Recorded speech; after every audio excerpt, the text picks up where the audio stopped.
we're really excited about our reading tonight, as we always are, which is wonderful. Just it's amazing how many incredible poets, and specifically for this series, Jewish poets there are. And we know it's Purim, so consider this our version of a Megillah or something like that. Um, and Erica Bass is out there. We could actually see her for the first time this season because Cat ate her. Well, why don't you explain it, Erica?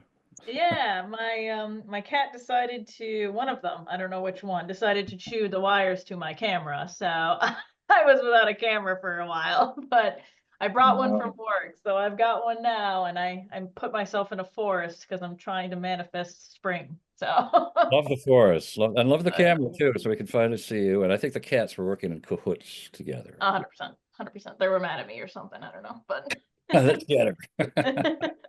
cool, very cool. All right, so Right. I guess we'll get started here. But yeah, I'm Erica. I'm the cultural arts director at the JCC. I kind of help facilitate this. Obviously, I couldn't do this without Baruch or Philip. Unfortunately, Baruch could not be here tonight, but all is well. So, um, but yeah, thank you guys so much for being here. I just ask that everybody kind of stays muted while our poets are speaking, just so they don't get accidentally interrupted or anything like that. Feel free to leave your cameras on. If you have something to say after a poet reads, please use the chat, and you can type whatever you want in there at any time. So I guess No, please without further do. ado, yeah. Please do. And then maybe afterwards, if there's any conversation anybody wants to engage in, we could do that. But we're ready to hear these incredibly wonderful poets. And if anybody says the wrong word, I dug out my Gregor from Park Synagogue Hebrew School, Cleveland, Ohio. Here it is. It's still there. Oh, if anybody has one, and feel free to eat a Hamantaschen if you want to, or wear a three-quarters hat or whatever you want to do. But happy Purim, everybody. So I also want to say that Baruch physically is not here, but he's always spiritually here. And he wrote the introductions to Susan Eisenberg and Judith Robinson, but I am going to read them, but I'm giving him credit for the composition of them. And let's get right into it with Susan Eisenberg, which is wonderful to see. We've been emailing for quite a while, and it's just really nice to at least be virtually in touch here. She's a poet with a wonderfully distinctive voice. The poems of A Walk with Frank O'Hara, which get off of Baruch's thing for a minute, sold the book for me right there because I'm a huge Frank O'Hara fan. Have that difficult to achieve illusion of effortlessness that Baruch and I deeply admire, with no fussiness or straining for effect, but rather a clean elegance that allows Susan's natural lyricism to shine. Susan is one of the most accomplished poets writing in America today, said Aaron Belu. Is that Belu? Is that Blue. Belu? Yeah, I've read her poetry for so long, but never actually heard her name pronounced. Interesting enough. Furthermore, Leslie Ullman, who was a wonderful poet herself, called the content a walk with that book, a beautifully detailed yet restrained poems that smolder with the force of resistance against good girl rules, against the indignities indignities, thank you, of death, against what the news brings us every day. Susan's sensibility has grown brave, empathic, subtle, flinching from nothing, and able to hold but not surrender to the pain of not flinching. Susan's first full collection of poems, Muse, in 2002, was awarded the Virginia Commonwealth Universities. And I am so envious of this because Larry Levis is one of my favorite poets in the universe. So kudos to you for winning the Larry Levis Prize. I mean, you have that. You don't even have to write anymore after that, don't you? The Larry Levis Prize, my God. And the Thank Nebraska you. Book Award for Poetry. She also served as poetry editor of the Nebraska Review for 10 years, a wonderful journal, and later as contributing editor. Susan's professor emerita of creative writing and English at Creighton University, and now lives and writes in the bastion of literary life, Iowa City, Iowa. So take it away, Susan. I'm just so looking forward to hearing you. Oh, um, thank you so much, Phil. Am I unmuted now? Can you hear me? Yeah, okay, We thank can hear you. you. Okay, great, thank you. Thanks again for that nice introduction. And I want to thank you and Erica and Paruk for everything you do to make this terrific series possible and for including me in it. I'm honored to be a part of it. I'm excited to read with Josh and Judy and looking forward to hearing their work. I'm going to read for just 15 minutes and I'm going to start with, excuse me, the title poem of my new collection. There it is. That painting, by the way, is one of my brothers, and the jacket doesn't really do it justice. It's made with cracked mirror glass and all kinds of media, and it's huge. So this is the title poem. A Walk with Frank O'Hara. This morning, I'm thinking of Frank O'Hara strolling the streets of Manhattan. Debonair in white flannels, a small notebook in one pocket, an egg and tomato sandwich wrapped in wax paper in another. He stops at a newsstand, plucks a Times from the counter, buys a strong coffee. Frank skims the headlines, then takes his lunch to Washington Square, a place I'd come to know well a decade later, as a girl of 15 wearing beads and feathers in my long braid. Those days my friends and I patrolled the village, eager for Dylan sightings, careful of the twitchy speed freaks panhandling on the east side. These days I'd be lost there as any tourist, gawking at the locals and the new condos shadowing the avenues. O'Hara sits on the same smooth rim of the fountain where we'd perched to flirt with strangers, giddy at cutting class. Unlike us, Frank's urbane, tray cool, even as he sips his coffee, chews his sandwich, and squints up at the sun. Maybe he's considering which clubs to hit tonight, or where to dine before catching the new Truffaut. He opens his notebook and writes his sure lines in an elegant hand. Here, there are no newsstands, and the shops are closed, some for good.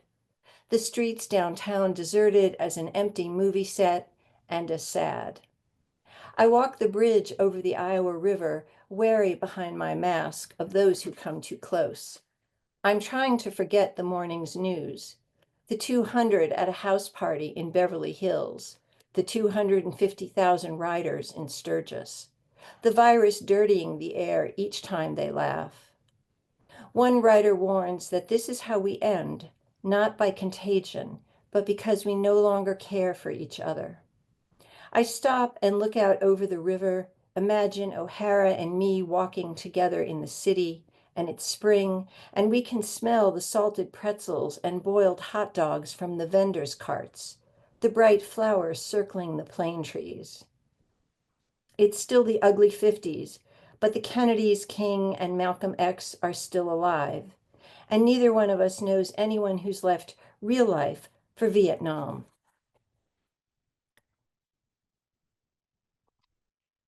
That poem obviously was written during the pandemic, and thank you. Some of you may not know that the expression real life, a vet friend of mine told me, was what the soldiers in Vietnam called every place and everything that was not Vietnam. Okay. This one's called Monday. This morning, it's the man lifting his bike across the railroad tracks, passing it up and over the chain link fence like an awkward companion, and then riding off, a dark figure heading toward the vanishing point of the concrete canvas I fancy St. Mary's parking lots become. It's in these gusts that ferry the weeds and the 3 target bags, blousy and transparent as jellyfish, across the tracks and the deserted lot behind him. And in the susurrus of traffic rolling over the I-35 overpass, where yesterday my student Kay drove beneath the crooked legs of a man poised to drop, the way a swimmer might slip the pebbled edge of some suburban pool.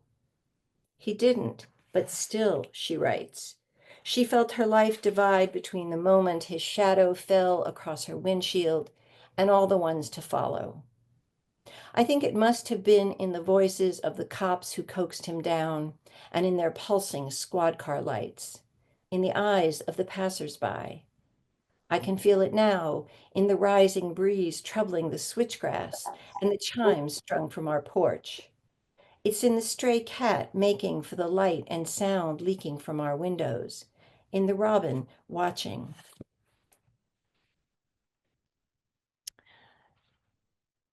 This next poem is about the great Jewish Hungarian poet Miklos Radnoti, who was murdered in the Holocaust. And it's also about a wonderful film about his life called Forced March. And I want to say, I see that we have the great Dave Joust here with us tonight. And I want to thank him because he read an early draft of this poem that had a lot to do with whatever's good in it. The poem is in 3 short sections, and it begins with an epigraph from a great poem by Adam Zagajewski called Late Beethoven. And the epigraph reads, "What would I have to be in order to speak about him?" 1. I remembered it wrong, the scene in the film within the film about Radnoti. There were no young lovers coming upon the killing in the woods. It was an older man and a woman who might have been his daughter. And the soldiers hustling Radnoti and the other Jewish prisoners too weak to work and not dying fast enough to dig their own mass grave, then coolly shooting them one by one, might have been their beloved sons and grandsons.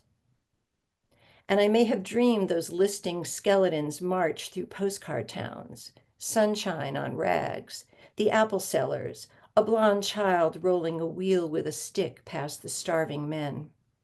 The wide-angled views of lush and lovely country, Hungary, Yugoslavia, Germany.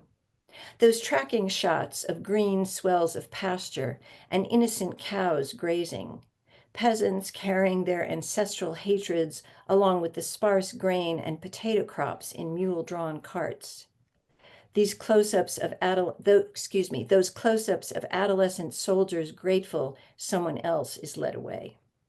A cartman feeding fresh hay to his horses, the autumn woods suffused with morning light.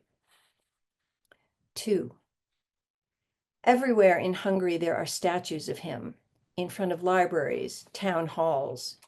In the cover photo of my new translation, he's cast in bronze.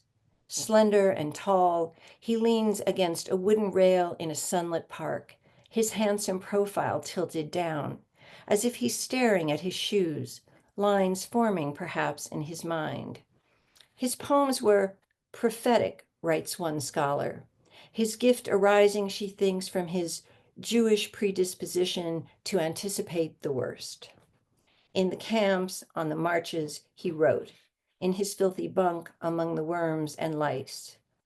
The poet writes as dogs howl or cats mew or small fish coyly spawn. What else am I to do? 3. For the denouement, the directors frame the exhumation site. A row of pine coffins lined up neatly as shipping crates, on top of each a pile of rags, each man's things roughly displayed for whoever is left to claim them. On Radnoti's the famous raincoat, hidden in the pockets his photos and letters, an exercise book of 10 poems. Folded within its pages, a flyer advertising cod liver oil, Radnoti's final lyric on the back. I can't stop thinking of how he'd written 5 times in 5 languages, the French and English rather blurred and partly illegible, on the book's first leaf, the same message. Please forward this booklet which contains the poems of the Hungarian poet Miklos Radnoti. Thank you in anticipation.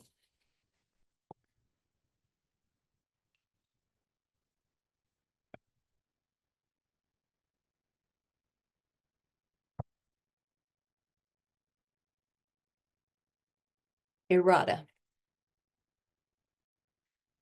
What I took to be a slim wire lost on the pavement turned out to be a tiny snake that whipped itself around the panicked toe of my kindergarten saddle shoe. What I believed the smoke from a swallowed cigarette burning in a young bully's belly turned out to be only the mist of his breath rising on the chilly air of a foreign cold snap one rare North Miami morning. It turned out to be a stone outside our window, not a dead deer curled beneath the oak. And that cry through the bedroom wall was not a hungry baby, but only our neighbor's cat left too long alone. That bite from some nasty bug off the Smith Corona floor, blackening the skin beneath my jeans, turned out to be a third shift splash of the sulfuric acid it was my job to dip the metal parts in. And that closet I discovered, jerry-rigged from textbooks, around my son's third-grade desk, a small prison his teacher'd built to wall him off when he couldn't stop talking out of turn. It wasn't a starburst we saw that summer evening as we left the theater, just a woman's sun-struck hair. At first we thought it was snow falling on the camps and trains in the famous movie. Those ashes, I learned, were the words a friend would speak one day, explaining to me the transgressions of the Jews. And what I thought the face of love forever turned out to be heat shimmering like water on a distant blacktop, tar rising and then cracking like my own lustful, fickle heart. Okay, I'm going to read just two more. This one's called Shamika.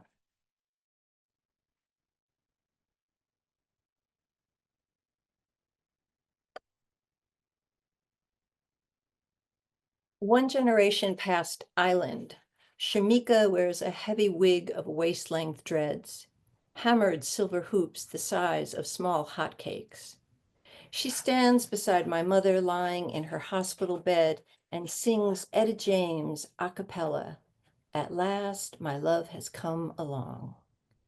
And this bedroom converted to hospice use. My mother's queen bed become a work table and storage space for diapers and stacks of paperwork. Her doily-covered dresser top now cluttered with narcotics and syringes. The family photos in their silver frames obscured by boxes of plastic gloves, and the glass beakers into which 3 times a week the nurses drain toxic fluid from her lungs stills. And there's only Shamika's soulful alto, the regular hiss thump of the oxygen machine, and the sharp trill of Pablo and Garbo, Mom's cockatoos, singing along. Dust motes rise like clouds on a pale shaft of Florida sunlight piercing the morning shadows, and the room trembles as if it too might rise, might lift us to that paradise Shamika says awaits us. And I will finish with a newer poem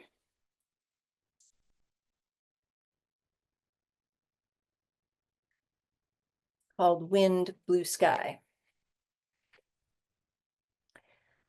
I am practicing being in the moment to think wind, blue sky, grandson singing in his stroller, Bagala for little bird, as my mother would say. I am trying to feel the ropey muscles of my legs tighten and release, rhythmic as a metronome with every step. To feel on my skin, tangible as some human touch, the soft morning air. I am trying to attend to the distant crow, if he is a crow. I am practicing at practicing. But here comes memory, insistent as the bird's cry, sparked this time by an old photo my son's hung beside the guest room bed I rise from each day. My smiling dead mother caught in the moment he's made her laugh. Their heads close together as they tread the shimmering water of a Lauderdale pool, her face wet and crinkled with joy. He has taped below the frame's border a strip torn from her calendar, sad prophecy in her lefty scrawl. Sunday, 4 p.m. wedding, a date she'd never see. Bring your attention gently back. So here's my grandson watching a sun-struck white car. See the white car, see the nice man walking his doggy, see the big tree. And here are three young girls, long braids shining, passing on their bikes. One lifts her fishing rod in greeting and is gone. Thank you. Thank you. Wow, thank you. You know, the whole negative thing about these mute buttons, you know, it's just you can't respond so much after each poem, but boy, you can they have these thumbs up things, I guess, but it just does do it. They're all thumbs up. Thank you so much. That was so wonderful. From New York to Hungary, and that poem about Radnati, really, but they're all just so meaningful and so precise. And they're wonderful descriptions. You had Dylan, you had at the village, you had Dylan sightings. Did you ever see him? No, Had to but ask. I mean, first of all, not everything in my poems is true, but Ah, that there you to be true. go. Well, then Um, maybe you get we would go hang out, and in fact, I don't know if you saw the the new movie about him, it. Complete Unknown. Well, in one shot, you can see the sign for the Cafe Wa, and that's where we used to hang out because that's where Yeah, we were told we yeah. could find it, but we never did. Probably fortunately. Probably so. But it's wonderful, all those poems. So much. Thank you. Thank you. Okay. There's some nice comments too in the chat, by the way. Erica, is there a way to save the chat comments? I forget. You know, for later on when if folks. Yeah, I think I turned it on the transcript, so hopefully I'll be I able thought I to. saw that. Yeah, I think you did turn it on. Good job. I tried. There's so many Go settings in ahead. And Zoom. but there's some wonderful comments there, and thank you all for, you can for it there. Okay, so Joshua Gottlieb-Miller, right? Okay. Uh, Received his PhD and MFA from Houston, University of Houston, Texas, where he somehow survives and serves probably very fruitfully, I think, maybe, as poetry editor and digital nonfictional editor of the Gulf Coast Journal. His writing has been awarded fellowships from MacDowell Colony at Sarah, the Yiddish Book Center, and elsewhere. Um, his first poetry collection was The Art of Bagging. Great title, won Conduit's Maristina Santis Stephen First Book Award. And his second book, which I love this title, Dybbuk in America. Wow. The Dybbuk Comes to America. I love it. It's available from Western University Press. It's a phenomenal book. I highly recommend it. Currently, Joshua teaches at San Jacinto College. Okay. And lives in Houston with his wife and son. Joshua's poets please me for their intelligence, their experimentation, their breadth of subject, from Jewish jokes to riffs on art, science, sometimes narrative, sometimes a sort of cubist mosaic, sometimes enigmatic, epigrammatic. I can imagine it might be lit up on the New York marquee, a la Jenny Holzer. I love those little box things you got there. As one of them announces, I'm going to quote one. I'm the greediest. I love this because I'm a big basketball fan. Cleveland Cavaliers. Thank you. I'm the greediest one on the basketball court for assists. I love that. Greedy for assists. You know, that's how I love that philosophy right there, helping everybody out. What could be called, as Joshua entitles one of his poems, I think his style, his form, just his approach, a new kind of prayer book. He has a poem called A New Prayer Book, and I think his poems kind of evoke that. But there's actually also a rabbinical wisdom, a combination of sage and workaday husband and father in him, a domestic mystic, a modern Talmudist in him. Throughout his poems, experimenting with unorthodox forms offers me multiple ways of experiencing them. And as one of them reminds me, quote, why do I look down past warnings in 4 languages and not look every single customer in the eye? So Joshua, look us all in the eye and give us your poems. Can't wait.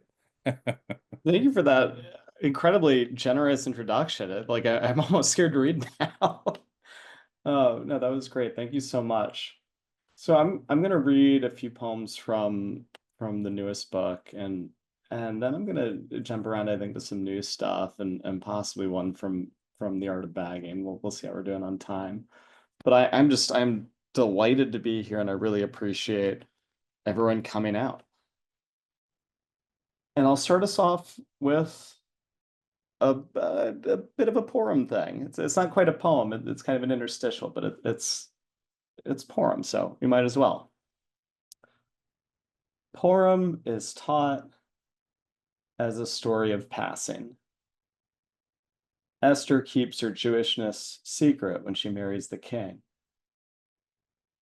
At her cousin Mordecai's command, Esther reveals to the king she is a Jew only when the king's man, Haman, plans to massacre us.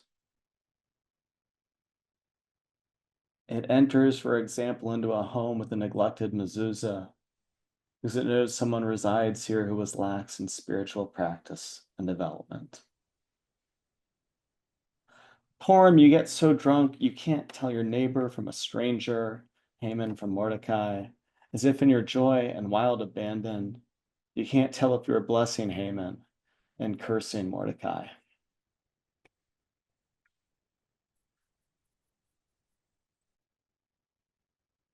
So you might have noticed the Dybbuk snuck in the middle of that poem. All right, Joshua, I got to do this. Please, yes, I was hoping you Mention would. Haman, and I. Thanks for ending the grogger. So the Dybbuk snuck in. We didn't have that planned, by the way. No, I'm glad you brought it though.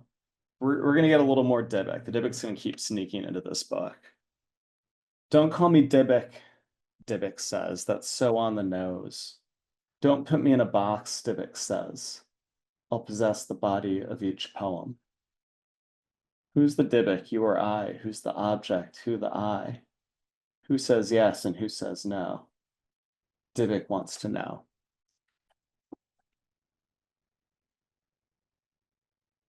Shibboleths. It's like I was a coin and the world was a magnet, Owen says, after riding a bike for the first time. Sun's down to that magic height where the live oaks catch its blaze, we just get its shine. He's racing again, yelling at me not to chase him. He has my thick skull, laugh, eyelashes. My dad called me Tank, I call him Pinball. The world is a magnet, I think about grinding my teeth when he was a baby. Still, he careens, whistling along speeds like air through God's lips. Wonder rather than doubt is the root of all knowledge. We shout for him to stop. Will he carry my hunger to please? My worship of teachers? Will he overthink like me, or will he agonize? But doubt is the root of all wonder. He's got my legs, his eyes. I know it's wrong to look for belief in a lock of hair. Any natural ease of faith I lack. Will my skepticism be his patrimony? Who am I to tell him who we are? We're over time, Owen yells, rides infinite and perfect circles around us, unalone.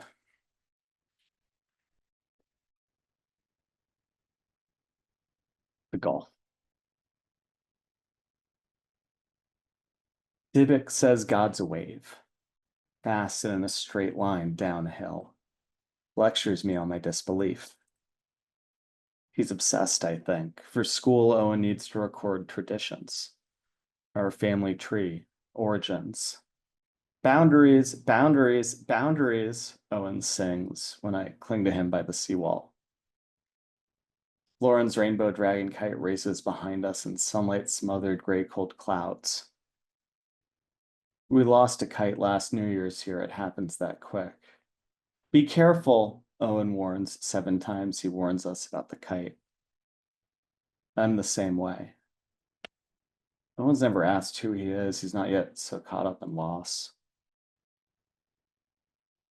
Waves crash on the seawall, Owen says, on his tiptoes at the edge. They're consumed by bigger waves, which crash to be ate again. We promised to map what we know about his past tomorrow. I had hoped my grandfather's brother could tell us about him. We were 5 years apart, he'd said. We weren't that close. Tonight we'll drive along the beach, watch for stars and fireworks like we did last year. Even here on the Gulf, constellations cease to be. Single stars linked by denuded sky. Gassing up at them now, through the gray. Why do I think Dybbuk was a sinner to possess me?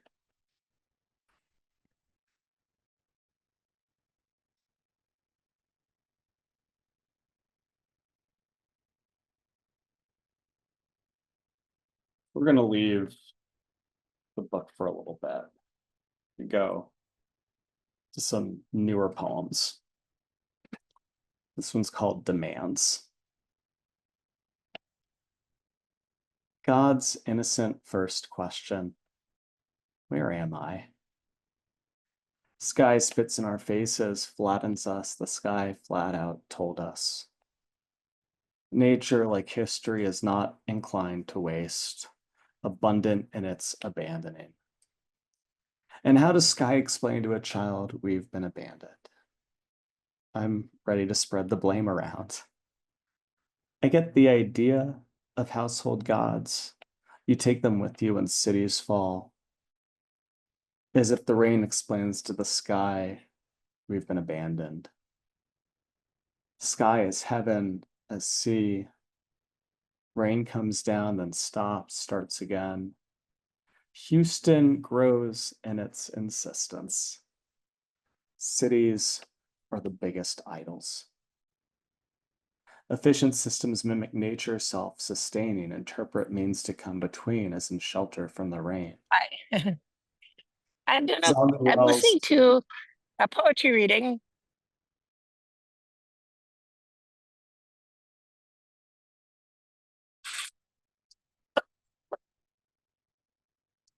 Now I don't know Joshua is what not muted. it did.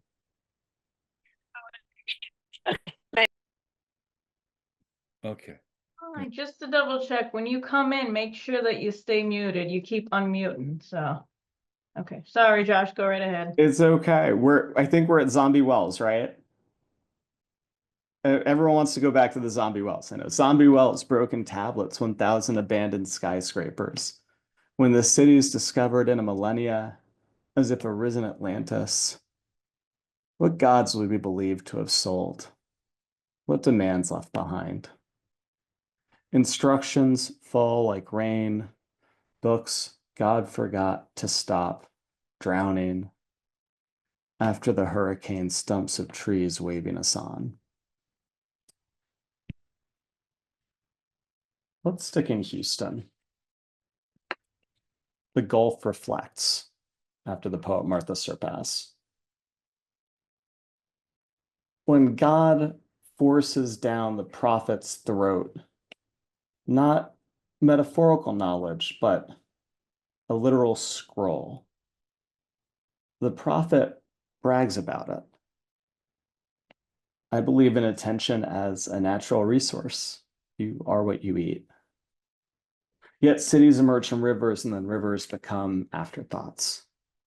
A slug glides along its mucus over a knife.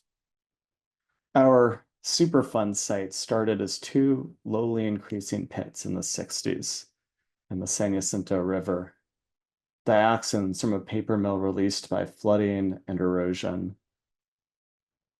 Precision pretends to a prophylactic, knowing what and how long and why should protect us. The pace of cleanup sped, the blame swallowed up. The northern pit mostly still untouched by remediation. There's a hole deep down where exhaustion seems entangled with indifference, as if buried with it. The highway above dizzied by its own distance.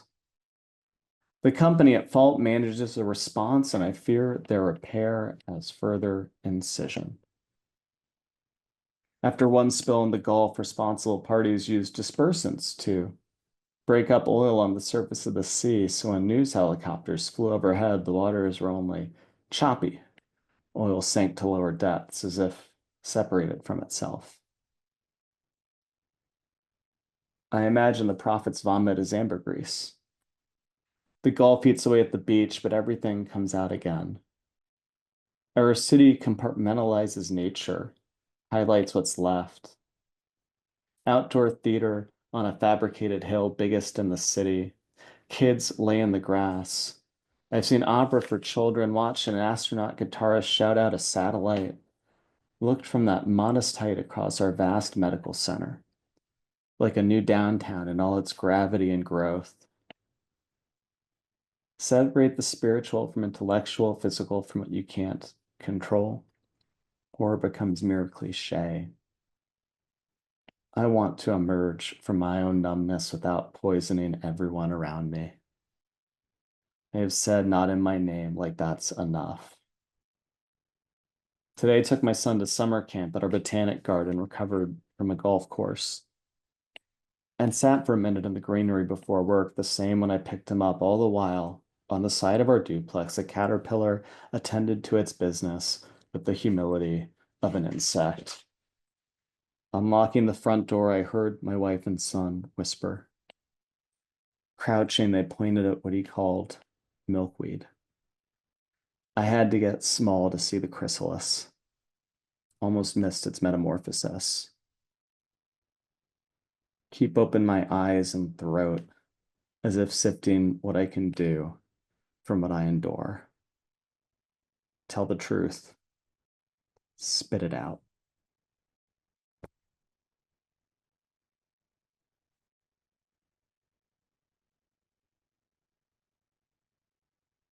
Forgiveness. I've started to believe in the old stories again. Noah's Ark, Sodom and Gomorrah, Russia 1905. Desperate families will do anything to survive. Knowing when to run takes skill I don't have, so I left the insurrection on. I meant to turn on cartoons. My son loves conservation scientists fighting poachers, developers, fast fashion, but they were powerless against the mob. I kept the fighting on in case we'd need to run or for what they'd teach him about it if they won. This was boring and stupid, he said, and closed his eyes and put a finger in each ear. 100 autumns is an appropriate amount of time to outlast one's jailers. Yet momentary joy regrets time poorly spent. That night I looked at the sky to think it's nothing, to have been so blue, and kept it to myself while I fit the fresh black bag to the bin that came with the apartment. Took recycling down and mail up. We'd played chess instead after I turned the insurrection off, a game designed for children, directions on the board, moves you can't escape. The clouds, too, blue, even downtown can't leave its skyscrapers alone. It's not supposed to freeze in Houston, so we huddled in the bed when the state turned off our power to preserve the grid they'd withered. I'm afraid the list of people I won't ever forgive. Engorged by schmucks who'd let us freeze, senators wagging their bloodless fingers, voters who wanted us to suffer. Could fill the plains around an arc. And if there's a part of me that's no worse than the people I won't forgive, sees the virus ravage them, storms descend, their poisonous logic eating its own. I don't think about Noah or Lot weeping at clouds that glow with everything behind them, prophets of doom and range. Who could argue with God to save a village for one good man? No, I think about the ones with my name who left Russia with their worldly goods sewn into their clothes, who left their oldest behind. And now a few cling to life who knew their stories. They whisper about the ones who stayed. They don't know more about, just that they were family, that they had their own lives.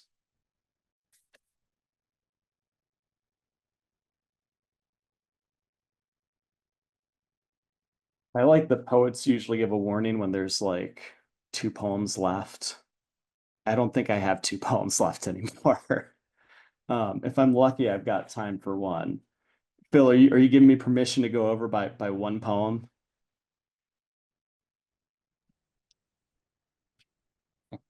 Amazing. I'm going for it. Boy, what power I have here. You said earlier that we should go over instead of go under, so I'm taking your word for it. You can grogger me off if you need to. Masada was a fortress where cornered zealots did things I won't, as a parent, imagine. Rome's empire crushed scattered villages, rooted rebels out of tunnels we're still discovering, brought Jewish slaves to hew a ramp into the mountain where other Jews had fled from our fallen temple. You can walk up that ramp to Masada now, zigzagging like history. Something that took years to build, some say months at most, the Jews cutting into mountain, shouting curses up at Jews, throwing rocks down like missiles. As the siege neared its end, men fell on swords drenched in brotherly love. The last survivors, women and children hiding from their husbands and fathers. I learned this story as a boy, taught that we'd had at Masada a great victory over the enemies of the Jewish people. That 2,000 years later, I would know this story in a foreign land.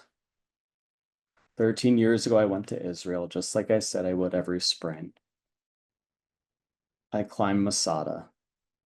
I felt existence is resistance graffitied on a Tel Aviv wall in my Jewish bones. We must build a fence around the Torah, I thought, before I had a child. The zealots are always with us. They turn our past into a tourist trap, say kill or be killed, as if it's victims who flinch from murder, as if we can carve our way to peace. The knife, the sword, the missile hang in the air for every generation. We must protect our children from ourselves, what we would do for them. Thank you. No Gregor on that one, Joshua. Very powerful. Thank you. Thank you for all of that and for that. Wow. How y'all doing? Good? Yeah? Hanging in there? Judy, are you back? Judy Robinson is our next reader. Judy is a poet of imagination, an image and motion, says Grace Cavalieri, the one-time poet laureate of Maryland. She also said about Judith that her poems, she composes poems like songs with clarity and vision, trimmed with memory. She'll take you along on the road she's traveling, and it's the least dangerous place you'll be, filled with flowers and colors, sometimes sadness, but even that will endear, as she holds a mirror up to her world. Recently, Judith has proven once again to be an undeniably successful poet. Her poem, A Stream in Late Autumn, has been awarded the prize of 35th Annual Reuben Rose Memorial Poetry Competition. If we are lucky, she will share that poem with us tonight, perhaps, if she's so inspired. In truth, we are fortunate to have her tonight. As Pittsburgh Magazine said of her poems, they shimmer with dusky light, glowing warmly like the sun going down and over a still sea. Judith has been involved with the creation of 15 various collections of poems, sometimes as author and sometimes as editor. And I know about that because I was fortunate to be in one or two of those collected, edited poem books, and I appreciate that very much. It's such a great service, and sometimes it's always an arduous service to gather poems together for an anthology that Along the Rivers anthology I remember so well, Judy, that you did. God knows how long ago. How long ago was that? Yeah. Can we unmute Judy, Erica? Or can you? Just click that microphone again, Judy. There you go. All right, good. All right, fine. I believe that was 2008 or 9, Phil. Oh, It was the fine. 250th anniversary of the city of Pittsburgh. Right. What a great anthology. That's still around. Right. Any Thank you. copies left of that anthology? Yes, actually there are. Right. I sent you my author page for Amazon, and I think it's one of the books on there. Wonderful. As all the anthologies you've done. That's Yes. important. Her most recent book of poetry was published in 2002, entitled Buy a Ticket. So without further ado, Judy, Thank you. looking forward to your poems. Thank you so much, and thank you for inviting me. I thank you all for tuning in. I'm very, very honored to be among you. I will try and stay just 15 minutes, okay? So we're 2 minutes to 8, or 3 minutes to 8. I want to say something before I start reading, and that is that these poems are grouped. The first group is poetry of the Holocaust, which I've spent a great deal of time and study and work on. It was hard to give myself permission to write about the Holocaust. Much like the survivors themselves couldn't speak for so long in the aftermath. I have a quote from the famous German philosopher Theodor Adorno, who said, Gedichte schreiben nach Auschwitz ist barbarisch. Writing poetry after Auschwitz is barbaric. I had to give myself permission to do this as an American, as a blessed Jewish American, but I did through my associations with the Holocaust Center and my deep friendship that I developed with many Holocaust survivors. So through study and through concern and love for them, I let myself write the Holocaust poems. I'll do a couple of those and then move on to some more current things, okay? The first one is called Forgive Her. Ignace does not count days in the cave. That would be foolish. He and Morris and Milton never see daylight anyway. They forage only at night, only in dark. But he knows by the seasons that a long time has passed. The air and the rain have warmed lately. It feels like Pesach, perhaps late April or early May. Today, Morris has gathered their sour winter bedding, leaves and bark into ragged piles to scatter outside. Ignace feels certain the year is 1944. If that is right, he would be 31. Please, God, please, please, Milton whispered over and over early on before he stopped speaking. Morris, however, still prays his tearful daily Shema and works and cleans the cave. Ignace wonders at them both. Who is right? Which brother knows best? Which brother knows best? Animals are part of the world too. Bats, birds, spiders, snakes, citizens' cohorts. Brothers we must unfortunately eat. What is the difference? No difference, but Ignace wonders, where is our mother tonight? She of tender flesh and kisses, eaten now too, fed to the flames of what exactly? Hard to say, hard to remember the reason, but her hair was long and dark and smelled of lavender. The cave is cold, but it is home. Ignace, Milton, and Morris are cave dwellers, Jew bros, who suck on the bones of cohorts and defecate blood. Morris is mute. Milton weeps and sways. Only Ignace wonders, do my brothers still dream? I do. I see sparks and spots like stars I believe are friends in the sky, and grass that grows high on fields I know, remember well. But now I am not asleep. No sparks or grass to help me now. Only sleep can. Why can't we sleep near our mother tonight? Hear her mention. Why can't we sleep near our mother tonight? Hear her mention what she thinks we need to know. There is a shape to things, she said, an order. Boys and girls, an alphabet, oceans, land, and a heaven. She suckled us, entwined us sweetly in her arms. So we must now lie down and do our utmost to forgive her.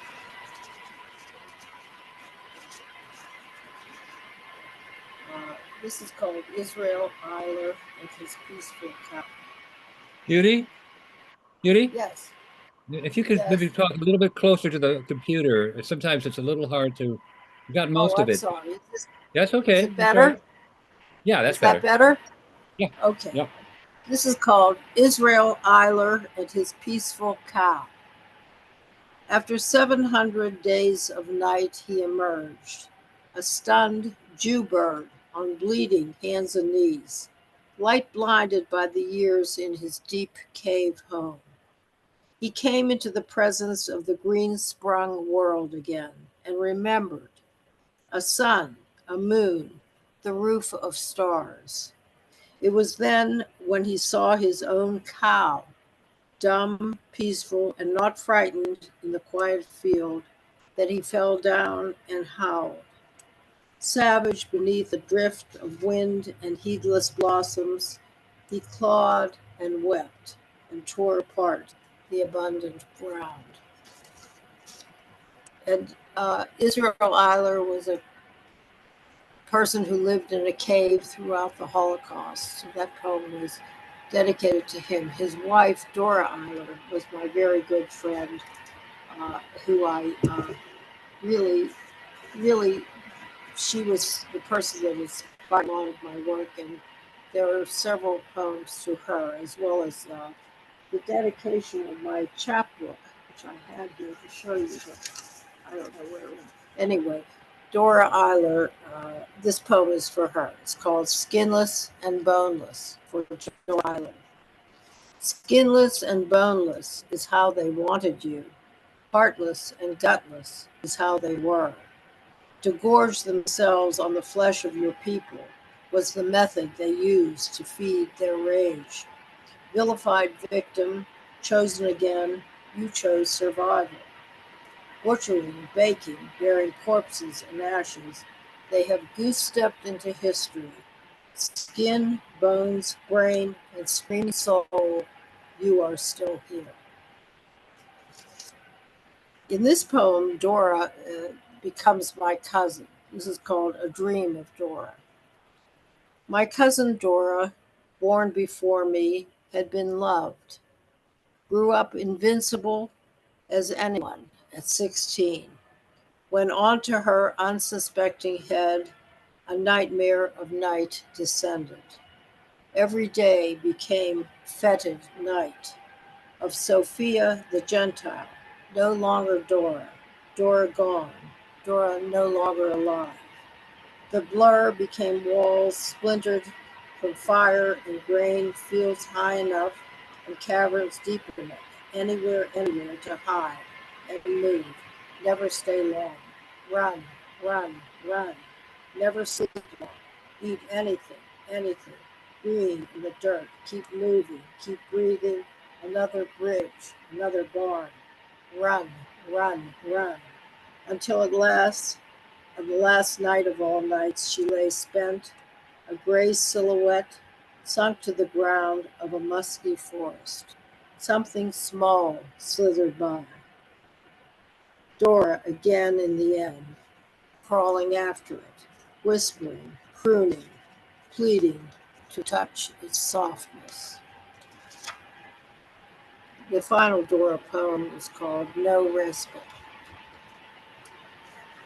Drifting, fitful, without sleep, something looms. A grand gazebo that once held vines and blossom is splintered and burned, but I acknowledge a remembered guest, a slender woman left behind, rising from the wastes of ash in bright pleats of internment cloth, stitched to shimmer in the almost world. Head nodding, quietly my mother comes. She comes from deep, unwanted pools of memory, where other bodies suffered alongside her own on a poisoned earth.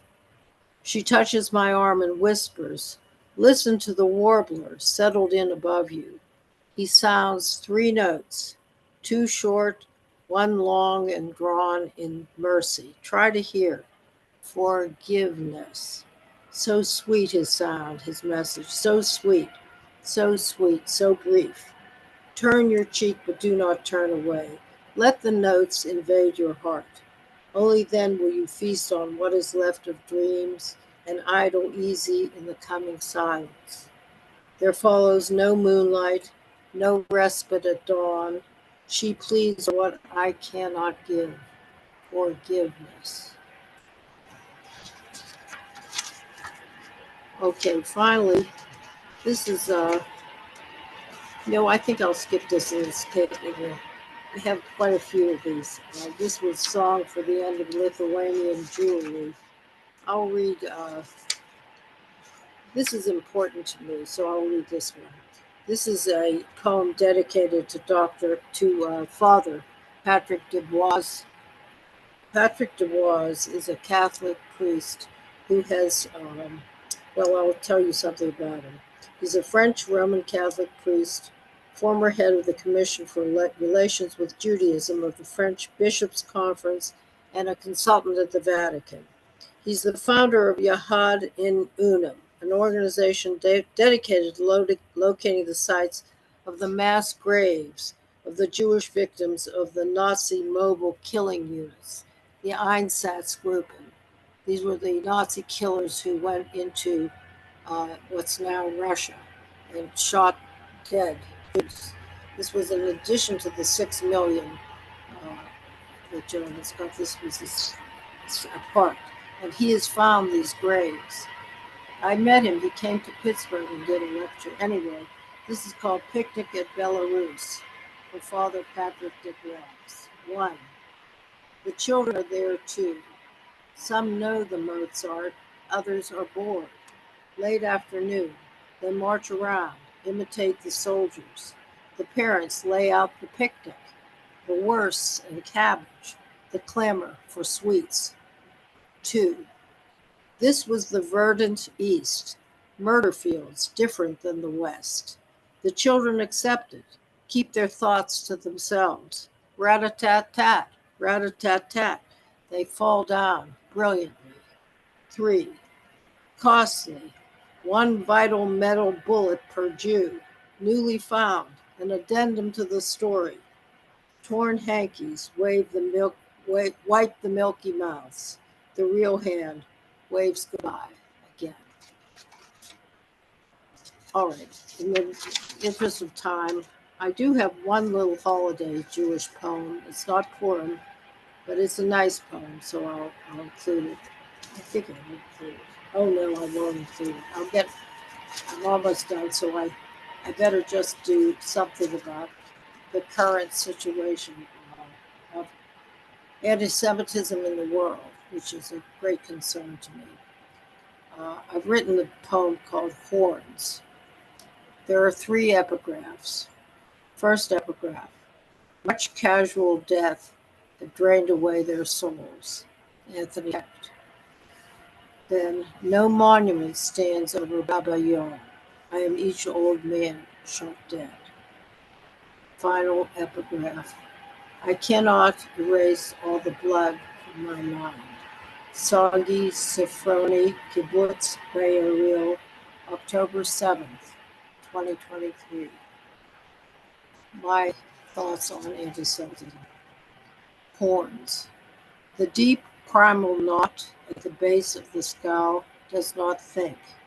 One-eyed, it sees only you with your horns. Know this above all things. It must take the horns from the beast to bless its human self, to ease its bones, to secure its fragile borders. Only then can it stop and chant a dirge, a hymn of mourning for you, or make of you an ogre slayed, a rhyme, a song, a scalding tale of dread to frighten tiny children. All right, can I do my one last? I guess I'm at the end here. I have one poem that's in commemoration of October 7th. We have time for that, so Phil, last poem. Okay, this is for Shlomo Ben Nun. His birth and death dates are December 2000 to November 2023. Maybe if he was not so handsome, so smoothly muscled, so clear-eyed and beaming like a golden god had blessed him. Maybe because his skin was clear, not tattooed with blue numbers, and the hair on his head was dark and wavy, not shaved bald and deloused. Maybe if he was not so strong, lean, and supple, so bursting with being, maybe if he did not smile like joy is beginning and good luck is beckoning, and much more is ahead and just around the next sparkling dawn. Maybe because he will never be part of the burnt refuse of Europe, but is buried in the warm sand of the Judean desert near Modain, homeland of the Maccabees, his people. I must accept the shock of new sorrow, resist again the compulsion to scream, and never stop screaming. All the millions and millions, the mountains of corpses, the numbers that numb, the never-ending, senseless loathing of my people. Sorry to end that way, but my time's up. Thanks so much, Judy. Powerful, powerful poems. Okay. Thank Mm. you, Phil, and thank you to Baruch and my fellow readers. It's been a pleasure and an honor. Thank you.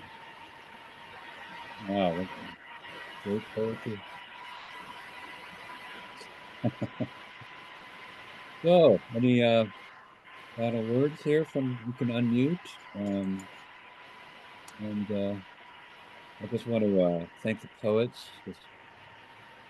Uh, I'm always just astounded by how where the poets take us, in different on their own journeys and in their own poetic sensibilities and um, voices and imaginations. And we have the Dybbuk, uh, we have Naudi in New York and and all those wonderful descriptions, the precision of description of Susan's poems and those terrifying Holocaust poems that in connection with those survivors, the husband that lived in the cave during the Holocaust. Wow, it just brings all that to us, and such a gift, what this is all about. So anybody want to make any kind of words? You want to unmute and say something? You with the iPad, you're muted, but it looks like you have something to say. I have something to say. All right, Jay. So I just thought this was great. As you say, the variety was just excellent. It was just a terrific trip into people's minds and understanding of families and horror of the past and Dybbuk's. It was just a wonderful reading. Thanks very much. Thank you, Jay. Thank you. Yeah, yeah. Joshua Well, was taken by your forgiveness poem, by many of your poems, but forgiveness with the insurrection coming in and the child, Owen, and what do you do about that, situation, and bringing that to us. Writing about it is a very powerful thing, very powerful. And so we need that. I think we need poetry more than ever. Of course, we always need poetry more than ever, but very difficult time. But these kinds of gatherings, I think, are what we need more and more. To appreciate empathy and feeling and deeply the sorrow, the pain, the joy, and all that to how that contribute. I just want to announce, I just found out that in April, we're going to have 4 poets, which is unusual, instead of 3. Donna Sonchit Metz is going to be on our screen. We've got Jeff Friedman, Pamela Wax, and Yura Sugarman, wonderful poets. That's going to be in April. Not sure the date, but sometime in April. We'll probably get the new flyer, Erica, soon. Yep. And we'll put Yep. that. And then and it won't be around Passover. It won't be that week. So we'll know that. And then in May, we have a guy named Yehoshua November. I don't know why he's got the same last name as Baruch. I'm not sure why, but He's going to be on our screen, as well as Carly Hoffman and Alicia Ostropper. So we're going to look forward to that as well. That's our last month. We go from January to May. So we're looking forward to April and May. So please join us. And Erica will remind us of what we did when she sends us the YouTube link and other stuff, right, Erica? Don't you send us? Yep. Yep, I send the registration links for the upcoming poetry readings as well as the YouTube video. But yeah, thank you guys so much. This was great. I learned a lot. I've actually never heard of a Dubuque before, so that was interesting. Yeah, we all have them, I think. Or we're all going to be one or something like that. Also, what was I going to say? Oh yeah. I think the links on some of their books and websites are on the chat. I should have said that earlier, but maybe Erica could also send those when you send the YouTube link. She'll send links to their websites and books. So if anyone, and I hope you consider, taking them home with you or ordering them to come to your house through their books and their poetry, especially if you loved it tonight, then there's more. There's more where that came from. So I know these poets all have great expenses and they need to, no, kidding, but maybe they do. Maybe we do. But they all have books and wonderful books. And I just want to plug them. Because on a Zoom, when we're at a real place and we see those books and they're right there and they've got the beautiful, wonderful covers and they got the titles and we leaf through them and we say, I want this.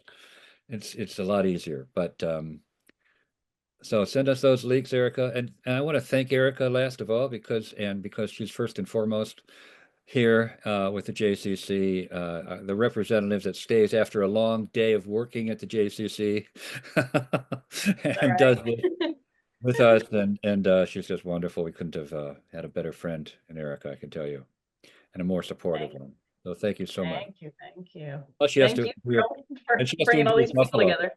She You has what? to enjoy the winters of Buffalo too. So Yeah. It's back and forth right now. This weekend is supposed to be in the 60s, but then it's supposed to drop to the 20s again. So I don't know. Well, we're grateful for the JCC at Buffalo too for supporting this, and so thank you. All right. Well, thanks so much, and hopefully see you next month. And keep in touch, and keep writing and reading, and all good things. Thank you. Thanks so Thank you, much, Phil. everybody. Thank you, Erica. Thank you. Everybody. Have a good Purim. Y'all too. Bye. Or those Hamantashen.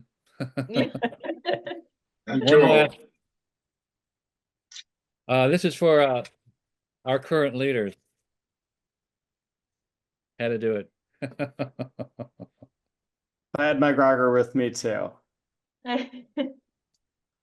And by the way, Erica, thank you for letting your cat stay on the Zoom for so long. Oh yeah. Oh yeah, did you see her? Yeah. Was She's that the my bad girl? Velcro kitty. It might have been the Really bad girl fun. cat that ate the. Probably. But she looked really beautiful tonight here. So. Oh yeah, she's my Velcro kitty. I have a heated mouse pad, like a big heated mouse pad. She was lying on it the whole time. I had to type on my lap because she took up the whole thing. Funny. Well, cats and mice, right? Yep. Oh yeah. I couldn't resist. All right. Thank you Take so care. much.